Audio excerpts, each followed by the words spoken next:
morning, everyone, and welcome to Rhody Football Gameday. I'm Noah McLean alongside Connor Roja and Johnny Blair. And, of course, a happy homecoming to all of you in attendance today as the Rams get set to face off against the Maine Black Bears. Guys, we have a really special show for all of you today. We're going to talk with head coach Jim Fleming. And then on top of that, also former Rams long snapper Joe DeLeone and Rams offensive lineman Sean Anderson as well. So be sure to also check out all of the music and entertainment is brought to you by Spiffy Entertainment. So check out and give him a shout out. All of that music is coming to you there. As we will also talk about the Week 8 standings in the CAA, the Rhody Football Player Program Development in 2024, and of course, one of my favorite segments, well guys, it's the picks and predictions for that day. And without further ado, in just a moment, we're going to have head coach Jim Fleming come on over and join us. So if you want to hear the head coach and what he has to say ahead of tonight's big game, come on over in just a moment right here.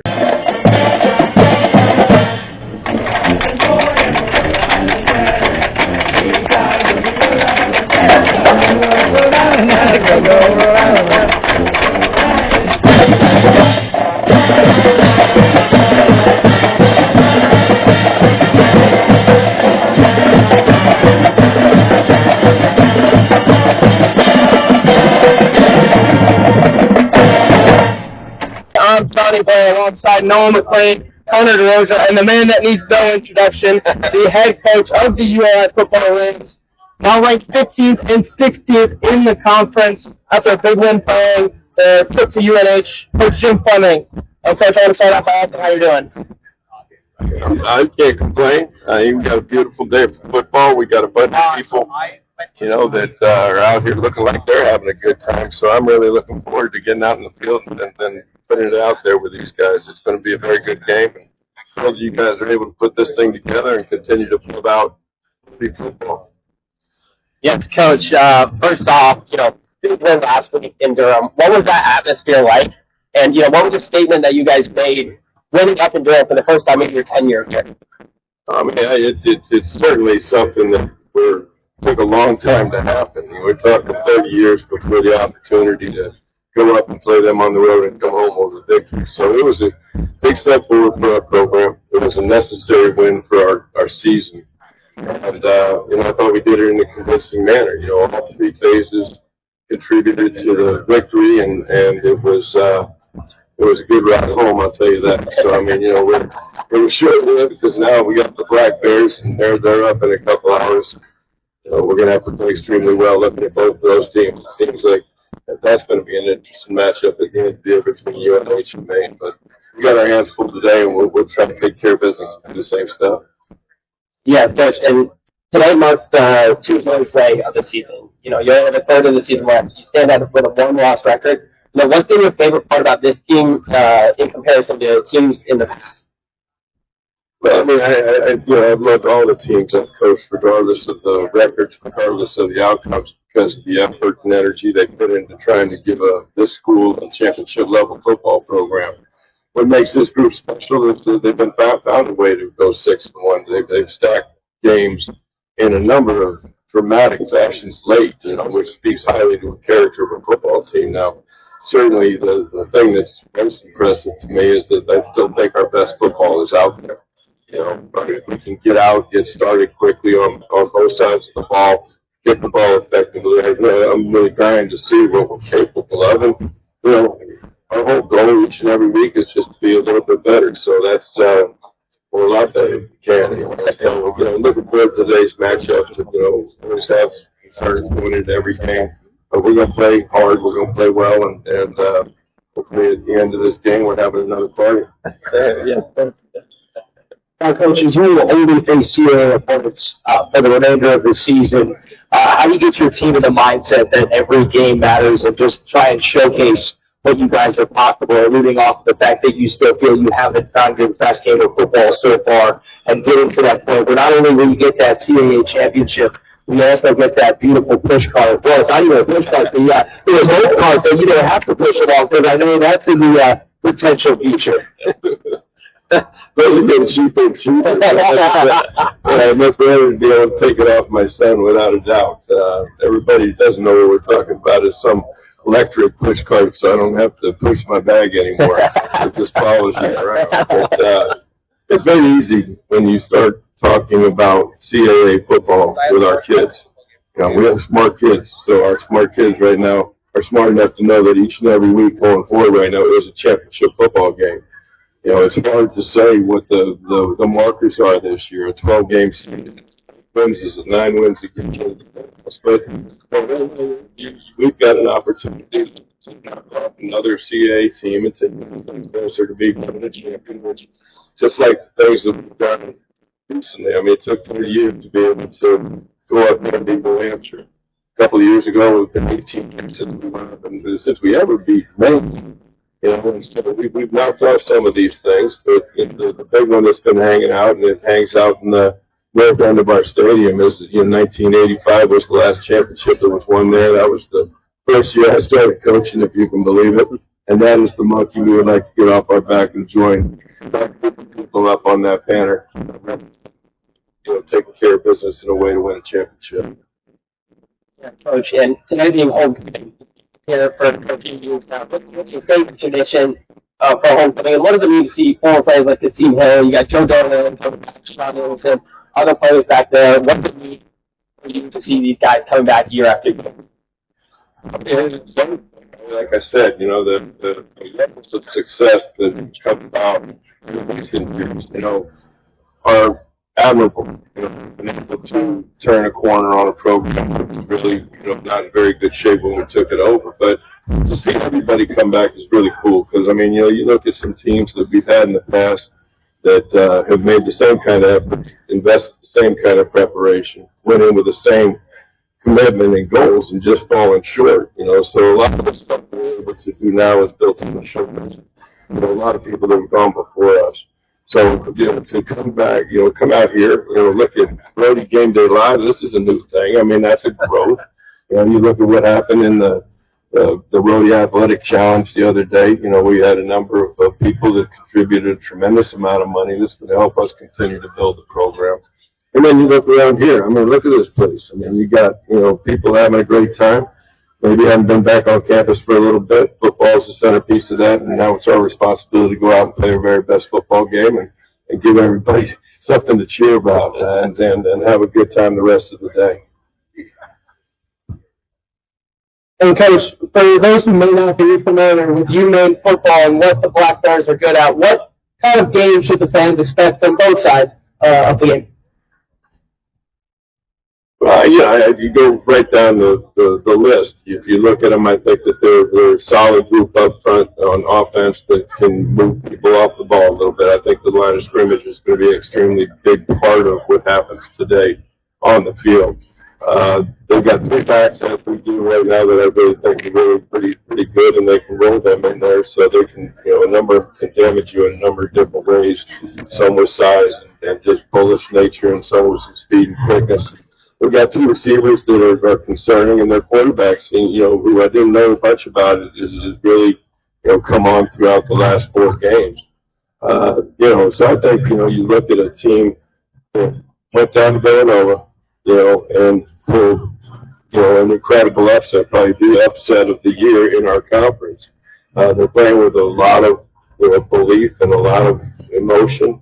They play hard, they play physical, and, you know, they're really not too dissimilar from us. So I see a lot of comparisons, so it'll come down to is another CAA game, you know, which usually comes down to a handful of plays that, you know, that make the difference. And, you know, our job is to play every single one of those plays extremely hard and come up with the plays when we need them. And hopefully we can do that right from the beginning and play 4 quarters of football and win a very solid game versus a very solid opponent. Yeah, Coach, you just touched on Maine upsetting Villanova in a 35-7 victory. Massive victory. Upset of the season so far in the CAA. We won 2 straight up against the Maine Black Bears. What would it mean for the trajectory of this team this year and going forward to extend that to 3 straight wins against Maine? It means we get another win this season. You know, those things are not guaranteed. They're hard to earn, but it would mean everything. regardless of the history, I mean, this is a new year. It's a new team. We're poised very well right now in the conference. And, if we can knock them off, that puts us to a 4-0 in conference. And that, gives you a chance to wake up tomorrow morning and start thinking about Mama coming here the following week. So there's no rest for the weary, man. You better keep us strapped up, and but it's exciting, and that's what CAA football is all about.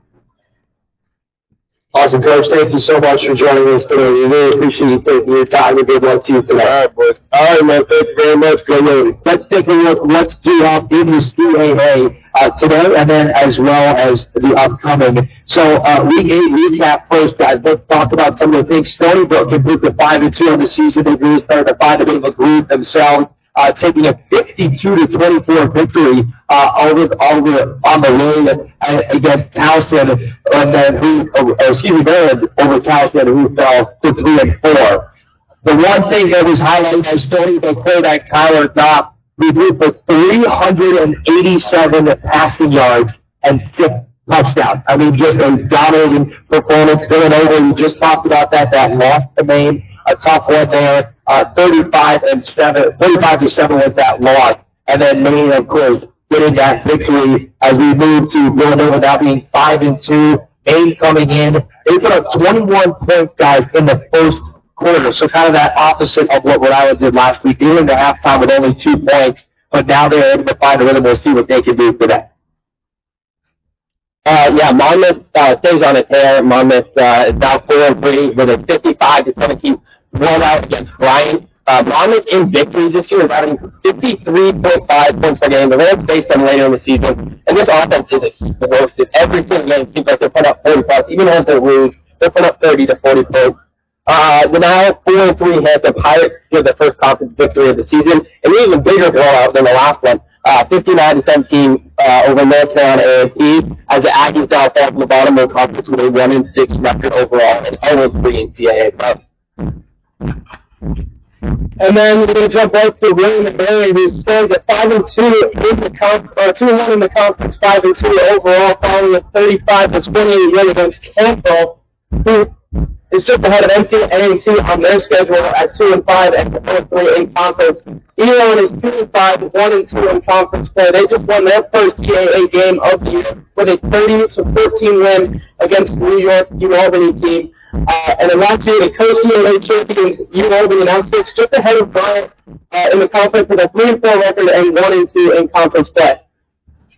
Yeah, and I love doing something to keep track of, guys, as we know Rhode Island will play U-Albany and Bryant in the upcoming weeks later this season. And as we break down these kind of standings and maybe try to understand them a little bit better, Rhode Island and Richmond is sit up top right now with 3-0 records, undefeated in conference play. Behind them at 2-1, Delaware, Stony Brook, Villanova, William and Mary, Monmouth, and New Hampshire. So right now, guys, it is a very tight race in the CAA standing. Of course, Delaware suffering that first loss, Villanova suffering that first loss, and that win up in New Hampshire becomes ever so more important for the Rams, who now sit at the very top along with Richmond.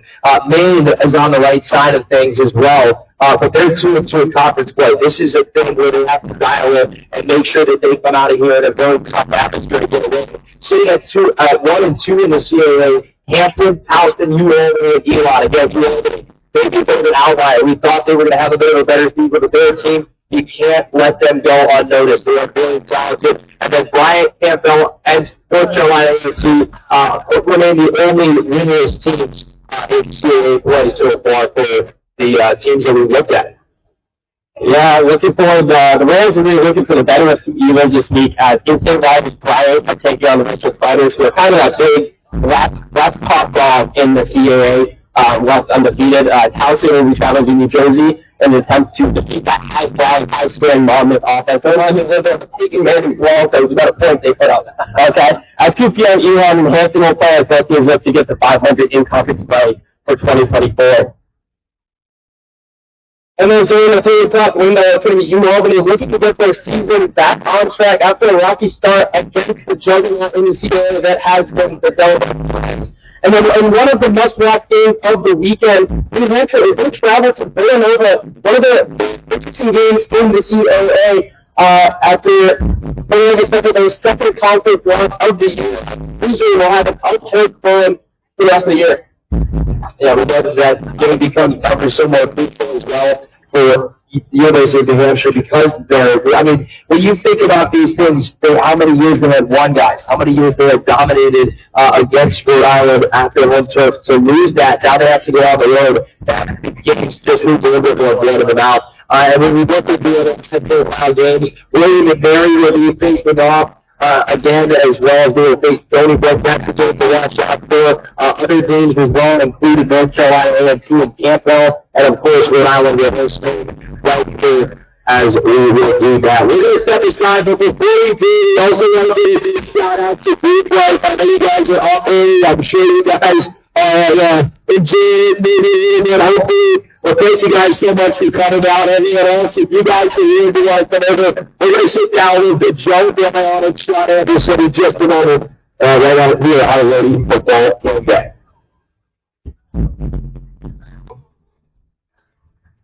Welcome back to Rhody Football Gameday Live. I am Noah McLean alongside Connor DeLeone and Johnny Blair. And well, there are two new friendly faces sitting next to us right now. Everyone, please give a warm and special welcome to former Rams long snapper Joe DeLeone and former offensive lineman Sean Anderson. Gentlemen, thank you so much for joining us today. It's a pleasure to sit down with you guys. And we're here to talk Rhody football. The first thing is just how good does it feel to be back here? Not as players this time, but now as alumni. And I heard that you're grabbing with the mic, so I guess we're going to this side first. Yeah, I am, and I might hog this mic if you give me the opportunity to do it. But I was living in the opposite part of the country, so I've never had the opportunity to actually be at a football game, watch a football game that I wasn't playing in. And it's been super great just to be back and to run into people and folks to come up to us and recognize us and really recognize the work that Sean and I have been doing. And the best part about it, we were here up in Narragansett Beer, which is super cool. That something that Sean and I did in our apartment when we were seniors on Sunday nights, drinking those tall boys, and we're back and we're actually able to let them and give away some free tokens. And if after this, if anyone wants a token to the tap room, come find us and we'll give you a free token for a free beer. Well, you heard that. There's your motive to come on over. A free beer on them. So there you go. Just no question. We'll pass it on over to you.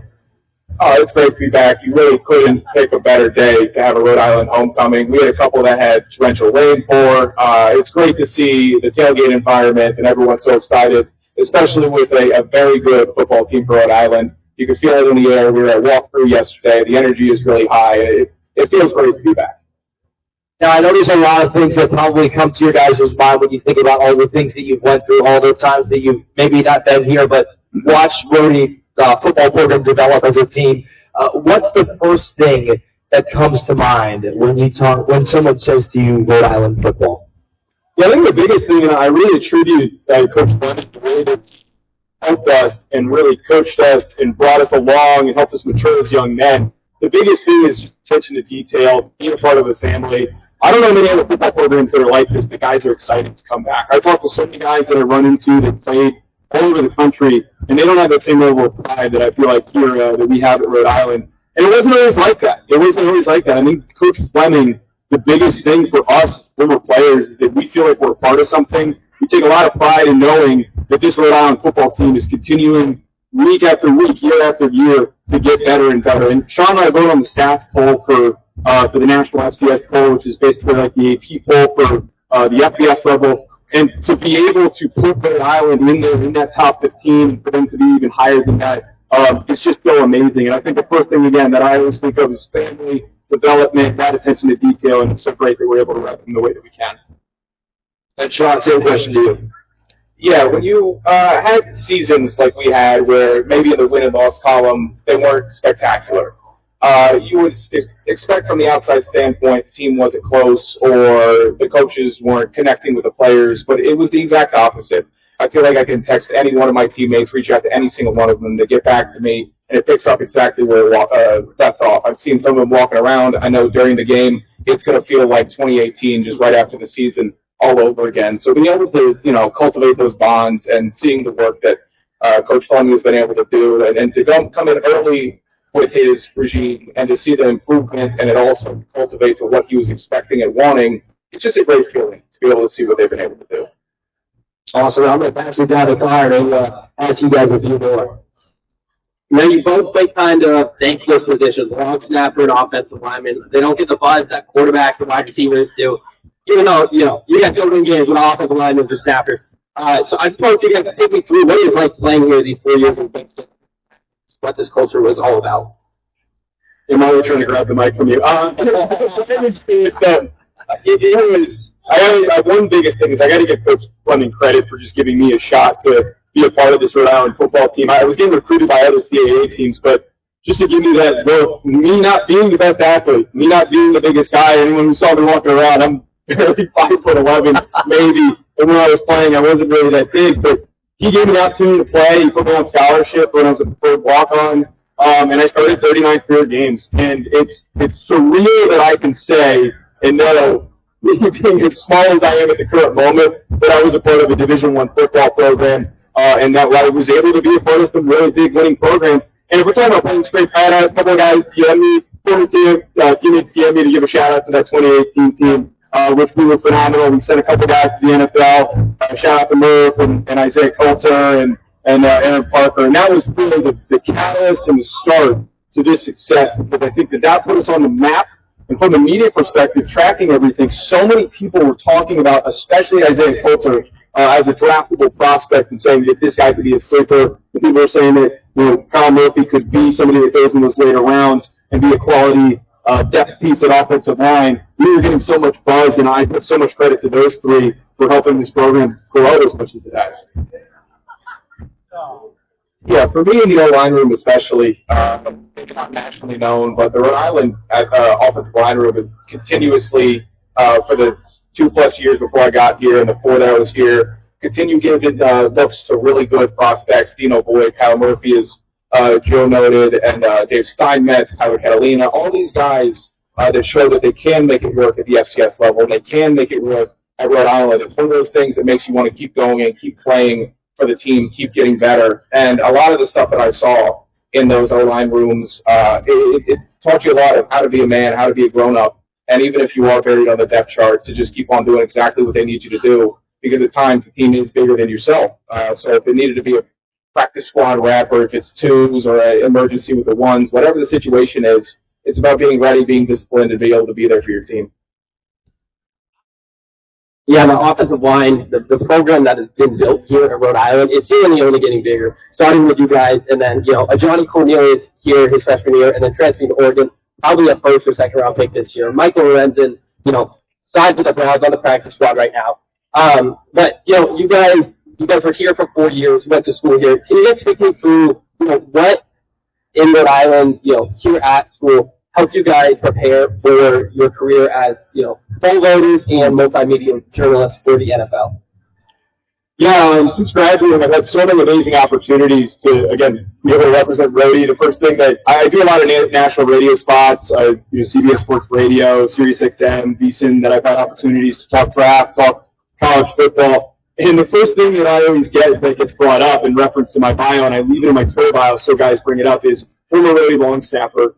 First of all, it's awesome that I get to do that and be a front-facing representative for the program. But secondly, with all that, though, like being a student here at URI, there weren't really the resources at the time for us to be developed in the way that we were looking for the modern version of the multimedia world. It was very, very old school. The concepts of podcasts, the concepts of vertical content creation, TikTok, all those things. If you try to explain that stuff to some of the professors, they look at you like you were crazy. So the work ethic that I think Coach Fleming put on to us, and as I mentioned earlier, that attention to detail, the willingness to show up early and us be here at 5:30 in the morning for workouts and to be the last one to leave, it has helped me so much to develop that work ethic. And I credit myself with some people asking like what I majored in. I found I majored in football at the University of Rhode Island because that's what helped me develop my character and who I am and busting my butt as much as I do. I don't think enough people realize during the football season and during the off season how many 14, 16-hour days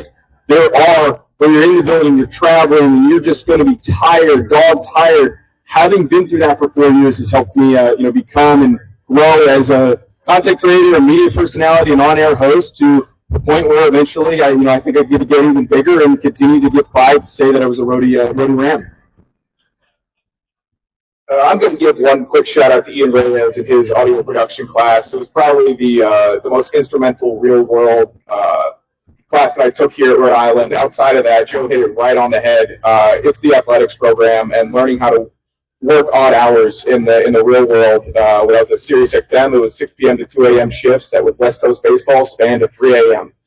Currently, at my now position, my whole row is filled with other Division I athletes. That whether it's working on a morning show, you got to be in 6 a.m. Fine, I got to catch the path at 5 a.m. and get in there. It's no problem because I remember having to walk down that hill and go to inside run and have to face 25-year-old linebackers trying to come down a 58 gap. So having to not do that, it's been a pretty easy transition, just being able to work in media, and just so grateful that they actually instilled some real-world benefit that I've been able to take with me. Awesome. Thank you. We're going to send it down to Johnny for a couple more. Thank you, Noah. And I'm just going to kind of ask you guys a simple question. You guys obviously grew up playing football. What does it mean for you guys to have made a career around the game you love? Might not be playing it, but now you're covering it on so many different levels. Just what does it mean to you to have made that your career? It's all I ever wanted to do. It's a question that everybody that gives you a job interview or that you just talk to asks, like, why do you want to work in sports media? Well, it's not about working in sports media. It's being around the game. Staying around a game that cultivates people to bond is the greatest team sport that's ever been created in the world. It's tangibly different than baseball, basketball, hockey. I know hockey is tight-knit. Don't get after me on that one. But football, it has a intimacy connection where you just want to stay around it. If it's FCS, FBS, NFL coverage, whatever it is, D2, it's infectious. And to be able to stay around it and work around it, it's a dream that you can easily keep on going after. For me, it's daily motivation because I can't imagine what I would do if I was doing anything else to not have that opportunity to cover football. And I've blended my early career as being a producer and as a host, and the thing that drives me is that meaning of being able to say that I can talk about football full time. And anytime that every time that somebody tunes in, I'm going to be able to, and they're latching on to the words that I have about the game. It's been amazing that just so far, 3-4 years that I've been a part of this, and the 2 years that I've been a host, that people take everything that I say seriously and really are, again, hanging on to every single word, talking about football. It's been awesome, and I think the biggest part, it provides so much credibility that I was a part of this football program. It really helps me accelerate and get ahead of other folks that didn't play the game. I have that credibility. I have the ability to say that I've been in a locker room, I've been in a meeting room, I've broken down film with other position groups, and to know what that's like. So it's truly, truly amazing to have this exposure and to be able to talk about it. Now, my next question is kind of just asking you guys to take us through some of the experiences you've had in the media world, whether it's some of the shows you've done, some of the podcasts you've done, or also just being a top 25 poll voter. Just take us through some of the experiences that you have been through in the past few years. Yeah, becoming a poll voter for the Stats Reform FCS Top 25 has been great. Thanks to Craig Haley for that. We kind of gave him a stern nudge to give us both of those when they were only offering up one. But that's been fantastic to be able to have the credibility of being a former player go along with being on the votes. And then for both of us having the ability to talk ball with like Dan Wetzel, Pat Forty, Ross Dellinger on the College Football Inquirer. I know Joe's going to tell you all about some of the combine stuff and senior bowl stuff, but being able to stay connected around the sport, talk to guests that know ball, it's all been a pretty fun experience. Yeah, as I mentioned earlier, I've obviously had this chance to work as a producer for so many amazing companies, Yahoo Sports, just like Sean has, working with the same host that he mentioned, and being an intern at Sirius XM and NFL Network. But the biggest thing for me that I think so many are already capable of truly understanding, and I think a lot of the forward-looking individuals in the industry, being an independent content creator is the new wave, and I think a lot of people that are building success are realizing the paths that you can carve for yourself that just weren't there. And that's how I've tried to build myself up. And Sean and I, we first started when we were in college with this concept where we pitched a small startup podcast company called Believe for us to do an FCS football show, and that really snowballed into everything that I've done since then. I've had the chance to cover the draft, as I mentioned. I've been on like over 100 radio stations across the country and some national spots where people are just tuning in to hear what I have to say about draft prospects and expectations, which has opened up doors for me to talk to scouts and talk to agents and be in conversations that I never would have thought would have ever happened when I was in school here. And then that has even further snowballed the chance to co-host the show that I do now that has opened the most doors. I host the Rufino and Joe show, which is a very aggressive college football debate show for anyone who loves arguing, loves first take, loves undisputed. We kind of built it around that concept. A lot of yelling, which turns into a really good conversation, but like we've built up so quickly in a year and a half to over almost 11,000 subscribers, and we've got so many people tuning in, and I've got so many people that just DM me that work at these companies, either in the back end or other hosts that reach out and just say, hey man, love the work that you're doing. Again, another moment that's just been so surreal that 4 years removed that I've gotten all these chances to do. And now I just kind of want to give both of you the opportunity to just shout yourselves out. Where can all these fans find you, all the work you do? Check you guys out.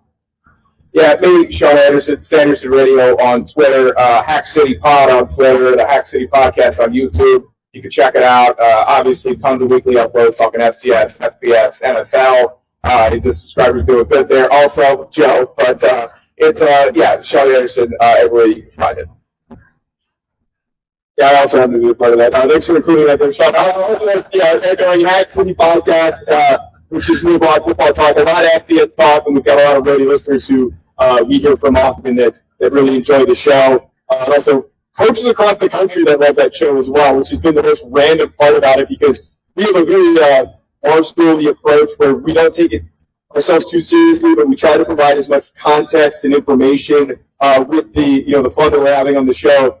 We got coaches and some of these head coaches and some of these programs who have DM'd us and been like, we really love listening to the show. We're listening when we're breaking out film, and I'm like, why? Why are you breaking down film? I'm sure it's incredibly distracting. But on top of that, the Rufino and Joe show is the other show that I do. Check out both those things. It's been great work, and all on YouTube, all on any podcast provider, and then at Joe DeLeone on Twitter for me. Awesome. Well, thank you guys. And we're going to jump right into just kind of the development of this morale program from when you guys were here and now as we kind of look forward to this team that Coach Fleming and the rest of his staff has built over the years.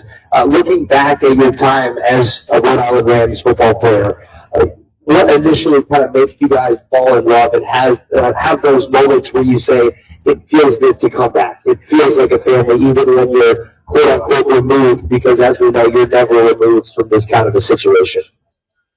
The biggest thing for me when I was on my recruiting visit, and that at the time Rhode Island was the first few years of when Jim Fleming took over, and it just felt like everybody was so close-knit. I felt like I had been on other visits and other programs, and it didn't give that same vibe where everybody just was constantly hanging out with one another. Everybody was so close. Everybody knew where everybody was going to be. Everybody was on a Friday night spending time together and hanging out with one another. The camaraderie that was slowly, progressively building time over time.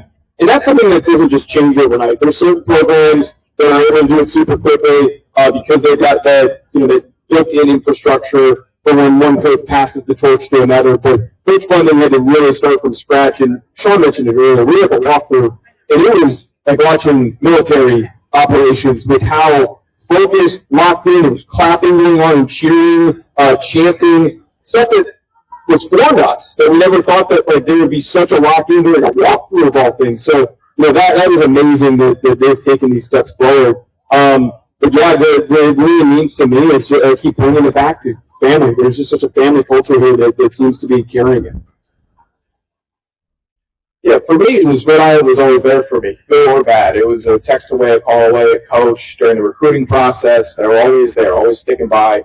And they never acted like they were too good for recruits. That was something that was really big for me, was to see that, even if you had bad feet, they were still going to give you an honest review. If you were a little short, they would still give you an honest review and an opportunity to come be a part of the great program. And whether that be the previous success or not, I spoke with many schools that were at lower levels or had even more diminished resumes that wouldn't give you the time of day just because they thought that they didn't need to. But Rhode Island, it was very welcoming, and they always it always felt like if you came here, you were always going to be a part of it. And I mean, today is a great example of that with us being on this panel. But even previous years coming to homecoming, it always feels like you could just walk into the building and get a ticket for a game. Unfortunately, I may have left the bag on an Amtrak train. But yesterday, I walked into the equipment room, got a couple pairs of socks, and got a couple T-shirts, and that helped me out. And that was just because I was a part of this program. I was able to go back to that equipment room and just pick up where I left off. It is truly a family being able to come back here. Now, you guys kind of talked about the word family, and when you think about teams and cultures, every team kind of has their sayings or their words. I know Connor and I went to high school together, and our coach had a saying, all in for each other, right? If you buy in not just for you, but for the guy to your left, to your right, behind you, whatever it may be. And this culture that Rhode Island has built, whether it's juice, 3 more feet, family, all of those words that come together. But when you think about that aspect, just what does that mean to you? And then also, how has that kind of paved the way for how this program has been able to develop over the past few years? First of all, random factoid. My iPhone is named 3 more feet. I'm not going to provide the context why, but I will never change it. It's always funny when people ask me when I connect to their car with Bluetooth, and like, why is it titled that? And I have to explain the story behind 3 more feet. But the family aspect of it we're talking about here, the memory that sticks out to me, my freshman year, I came in, again, as a preferred walk-on, at the time, very undersized, was not ready to play right away. And the starter over me, Mike Curry, the great Mike Curry, he got hurt, went down with a season-ending injury against Stony Brook, and I had to play. I had to come in, and I was freaking out. I will admit, I was very, very nervous. I did not know how to handle it. I was able to survive because of the support that Coach Fleming gave to me. There is an underground network of long snappers across the country that and I'm not even joking, it's not even a joke, that I talk to weekly, monthly when I was playing. And there's so many guys that I know at their programs that there were 50 feet of separation between them and the head coach. Because for some reason, head coaches just didn't think it was an important thing to deal with, that the staff had to be back there, the kicks had to be up, the punts had to be good. They just expected it, and if they couldn't do it, they were benched. The next guy came in. I mean, Kenny Gillingham's a great example of that, where he called out his own kicker for not playing well, and then opened tryouts to a bunch of random people to do it. But Coach Fleming, despite me being so nervous and freaked out, he could have, on the first day of practice on Monday, started bringing guys in, tight ends and linemen, whatever it was, and said, guys, we need to try out. We can't trust Joe in this situation. But instead, Coach Fleming pulled me aside any opportunity every single week, and he would explain to me, you need to be ready for this. This team, they're going to come after you.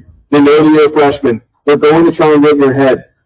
For him to walk me through that and to care so much about my success, not because of what it meant for not just because of what it meant for the team, but what it meant for my success as a player, it set me up to start 39 straight games and to finish my year with just so much.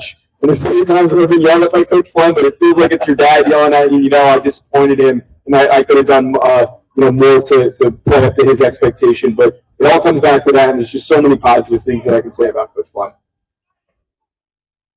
Yeah, getting yelled at by Coach Fleming is kind of an honor at some point, because that means he expects something out of you, whether it's, smoke, you're offsides, what are you doing, get him out of the drill, and you want to just leave practice, and you just call your dad, oh my God, I got just crushed today. And then you talk to Fleming after, and it's just like, we're past it. You move past it, just like families do. You have blow-ups, you have arguments over even little things or big things, but it never got personal. It never got over the line. And then even in training camp, you have a bad practice, everyone goes out, eats lunch, we're back reset. You're talking to Flem in the sideline, I don't like this dressing, but I like this one. Why don't they serve this one more? And it just makes you feel like you're at home, and you're comfortable to go back out at that afternoon slot during walkthrough, and you're ready to give it all 100% again. And that's like 3 more feet mentality. You could just stop. You could just quit. We had people quit. But if you fully bought in and you were accepting what Coach was giving you, and you were following the the other leaders of the team at the time, then you really could continue to go 3 more feet, even if you did have a garbage day, giving up 2 sacks in 3rd and long period. It happens. It happens. Yeah, how great did it feel to just be able to come back here whenever? You spoke on just, you left your bag on the Amtrak, the line, and how great did it feel to just go into the equipment room and grab some socks? Like that, I know that's not the case in every university, every team, but here in Rhode Island, it seems like there's actually a family mindset instead of, just fabricated like a lot of other schools. Yeah, I didn't know what to expect coming back because Sean had the ability to come to the last 2 homecomings ago, and as I mentioned, I was living in California, so I even contemplated trying to gut through a red eye to make it to a homecoming, but it would just be too hard for work. But one of the big reasons why I moved back to the East Coast was for that ability to come to these games as often as I can, and with a busy schedule to carve out time. I don't know if I could say the same for me doing that for anybody else, and for me to want to be a part of this. And I think the craziest thing for me was just to walk in outside of Coach Sean trying to go grab socks, the video to my clean pair. Every coach that we ran into, everybody in the equipment room, everybody that we saw immediately recognized us. Immediately were just so happy to see us. Big smile on their face. Coach Fleming especially, big smile on their face. It's very welcoming. And the biggest part for any former Rhody Ram football players know this. It's a big reason why I want to keep coming back and see this team play. And it's about seeing the Montana Frisellis. It's about seeing the Nick Correas. It's about seeing the people that you went through the meetings with. Joe's chopping it up with Donato Crisanti, the long snapper, going back and just picking up exactly where you left off. And it definitely helps under the circumstances with a good team with Rhode Island. We had guys going back for homecoming and the homecoming games. Maybe we were 2-4 at that point, 1-5. I know 2018 we were maybe at 500, but the energy, especially when the team is good, is great because everyone's in a better mood ahead of the game. Everyone's in a better mood talking to each other, calling, hey, are you going to the game? Hey, are you going to be able to get on the field for it? And then that's just going to be the most, all of this is exciting, but I'm mostly looking forward to being able to mix it up with everybody else during the game and be able to watch and just catch back up.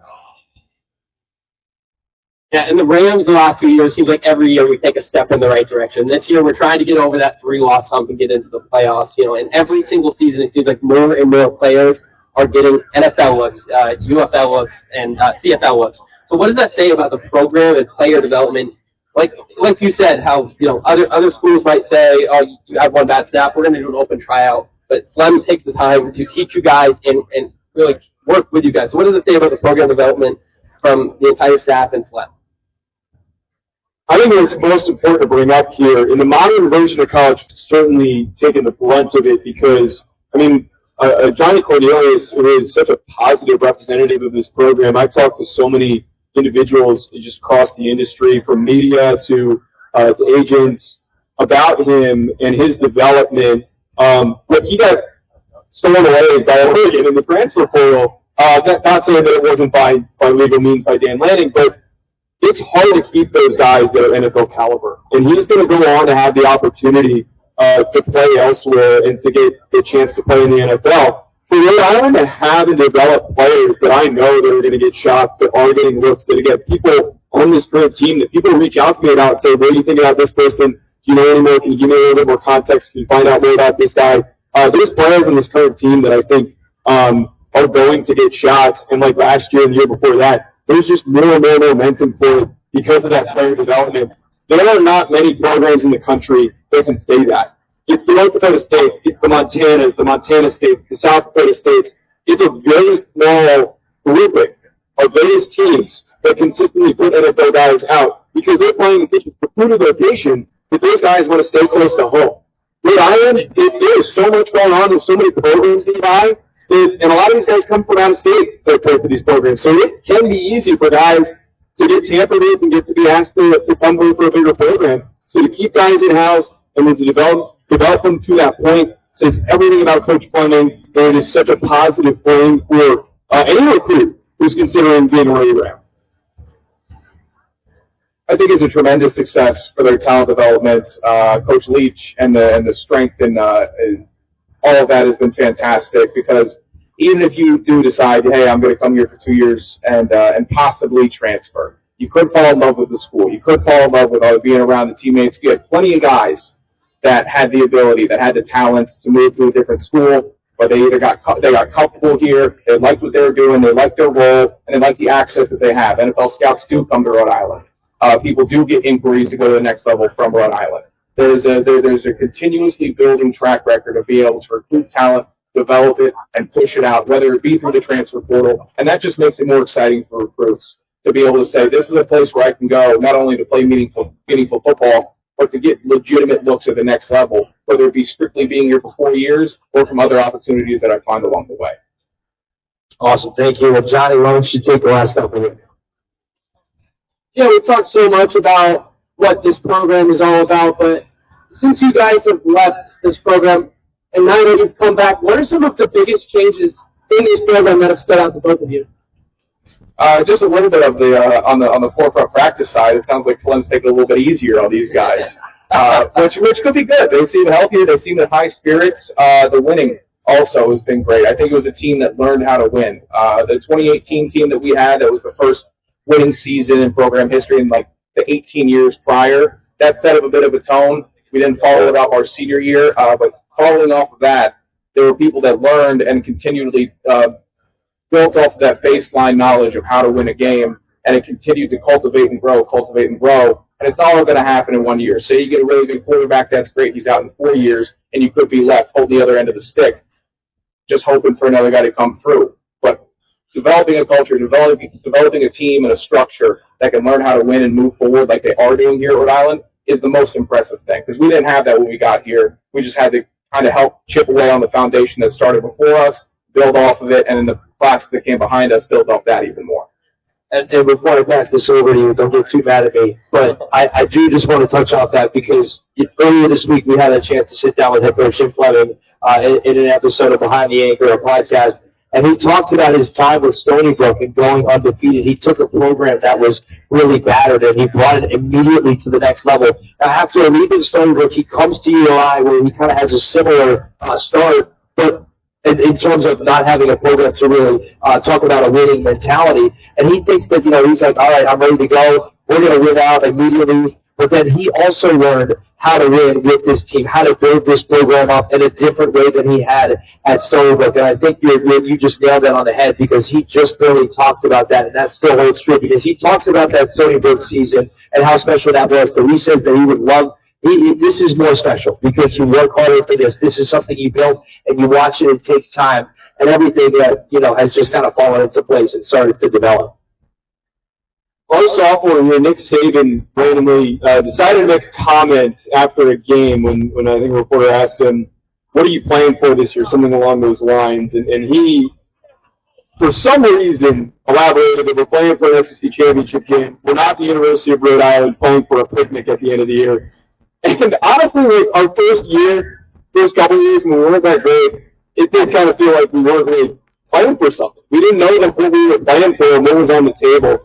And I think that now seeing this team, you know that they're going for that CAA title. You know that the way that we were here for a walkthrough, I can't imagine how locked in they are for a practice when they're hitting and the pads are popping, and their training camp must have been like, when those summer and winter workouts were like. You can tell that is the focus. We didn't always have that focus. And it came down to the fact that the guys that were there before, that were part of the previous coaching regime, they didn't have that same mentality. It takes time. It is such a process. And Coach Fleming has turned this program into a winner, and I am so excited to see what the team does in the future. And now you both had very long, successful careers here at the University of Rhode Island. When you look back at all of it and evaluate it and take it in, what was your absolute favorite part about being a Rhode Island Ram? Gosh, I hate to quote that big Boston College center who started crying at the press conference talking about meals and missing that. But I miss the locker room. I miss eating with the offensive line, big breakfasts. Those are the highlights. It's leaving games on the road with a big win. The Delaware junior year, going in there, having a block. Justice Sandstrom scores a touchdown. Tyler Burke gets a touchdown. Delaware was a higher-ranked team in the polls. We left there with a win. Going to Virginia Tech and having it a one-score game in the third quarter, that was fantastic. Having a year in a a really intense, legitimate FBS crowd be silenced by Rhode Island FCS was just a terrific moment. And every year you got little moments like that. Being able to ruin a Villanova season out of the last year to get like a second win freshman year was stellar. Like every year there was something you could look forward to and you knew was going to happen that was going to be impactful that you could build off of. And if you started being able to compound those moments year after year, that's when the winning starts happening. And being able to reflect on it, that's why I think we can attribute seeing a really good Rhode Island team being able to take the field today. Outside of those big wins that Sean referenced there were so many of them. The Harvard game that we had, I believe it was my sophomore or junior year, where we beat them, and it felt like they always had our number, and they were so much better than us. Like, those types of games certainly ring true, but I 100% agree with Sean. Those little moments were the ones that I remember the most. It's weird to, like, think back to because the adrenaline's pumping so much in a football game. You almost don't really remember what happened in them, but you certainly remember the big wins. But the thing I do remember is during training camp, sitting with my teammates when Sean was in meetings getting yelled at, the specialists, we would be goofing around, we would be in the dorms. Anthony Darrow, who works for Boston College's media team right now, who's a punter, used to bring one of those putting pads where you put it into it and return the ball back to you. Just messing with one another. All of those things are the things that I remember, those relationships we developed. It being so close to one another, it's easy to get sick of one another, and that was never the case with any of my teammates. Well, it sounds like you guys might have had some different experiences in the locker room and whatnot. But with that, we want to thank you guys both so much for coming out today. We really appreciate you sitting down with us. And, well, guys, just thank you for tuning in to Rhody Football Gameday. Of course. Thanks, man. Awesome. Welcome back to Rhody Football Gameday. I'm Noah McLean with Rhode and Johnny Blair. As now we have some predictions. And before we begin, Johnny, you made the mistake of going down the road last week that Connor usually goes down. You got called out by some Rhody football members, so hopefully everybody has this stuff. And I'll mention, by the way, Connor, the fact that you went unscathed in this whole process, as you have been picking the other team, whoever it may be, almost every single week, and Johnny got blamed for it, that's unbelievable. But we're going to talk some predictions here, and hopefully everybody has come to their senses. The first question I have for you, Connor, we'll start with you and go to Johnny, is which team and player scores the first touchdown of the game? Yeah, I actually think Maine will score the first touchdown of the season. You know, they have son of NFL Hall of Famer Randy Moss, Montego Moss. I think he gets to the end zone early, rises up, maybe over Freddie White, and gets to the end zone early. Put Maine up 7-0. Just stop. Stop it. For me, I'm actually going to learn from my mistake today. I'm going to go with a ULI rushing touchdown by Malik Grant. We talked to Flynn earlier, and he was talking about how this game is going to be won in the trenches. And so I think Rhode Island is going to look to establish a run game early, and all signs point to Malik Grant being that guy that gets in the end zone. Yeah, I think one thing we also saw, going off of talking about that run game, is Devin Farrell really coming to having a sense of comfortability. It seems like he is the starter. He's the guy that Rhode Island is going to be relying on at the quarterback position right now. I'm going to go ahead and say that Devin Farrell actually finds a hole. You talk about those trenches. They're going to open up that way for him to get through, but he's going to do it with his feet for the first touchdown of the game. Now, which team is leading into halftime? And hopefully we don't have a score like we did up at UNH last week, which was 3-2. And I told Coach Fleming this. I said the other day, I said to my brother, he texted me at halftime. He said, "What's the score?" I said 3-2. And he goes, "How the heck do you even score 2 points in a football game?" He doesn't know where the safety is. That's okay. Shout out to Roy. But hopefully we see a little bit more scoring. But let's see maybe what the score will be at halftime. You know, I actually think Maine leads going into half, okay? Rams struggled last week in the first half, and we kind of have all season. Bread and butter has been down the stretch, close games, good coaching, good technique, and pulling out victories late. Whereas Maine, last week against Villanova, over 20 points in the first quarter. Okay, Villanova is a very solid football team, and Maine was able to pretty much manhandle them the entire game. And I think Maine takes some of that, and brings it into the first half today, and is up by about 7. It's going to be low score. I think 14-7 Maine going into half. Johnny, how about you? For me, I'm going to stick with the same score of 14-7, just in the other direction, where Rhode Island, I think, is going to be 14-7. I think that they are going to control the pace in this game with the run game, something that has been a strength of this Rhode Island football club for a couple of weeks now, most of the season at this point, and I think that they're going to take a 14-7 advantage going into halftime. Hey guys, I know you talked about when head coach Jim Fleming kind of said, hey, listen, we won 6 games and only lost 1, but that best game of football is still out there to be played. And I think today, with just the atmosphere that you have, you're at home, it's homecoming, there's alumni, there's former players, there's a lot going on right now. And of course, you also have that bitter rivalry against Maine that continues to get bigger and bigger every year. I'm going to go Rhode Island dominant first half, 17-3 going into halftime. And with that, we're going to jump right into the next one, which is going to be who will be the breakout player of the game.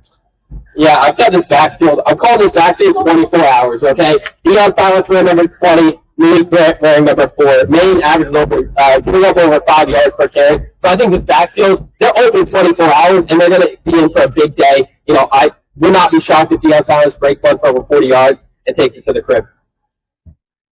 And for me, we've talked about the trenches, the running game, and I think that Devin Farrell adds such a great aspect to this Rhode Island run game with the ability for him to use his legs whenever he needs, whether it's a design run, a read option, or a scramble out of the pocket. I think that his legs add such a great value, and I think he's going to show up today in a big way.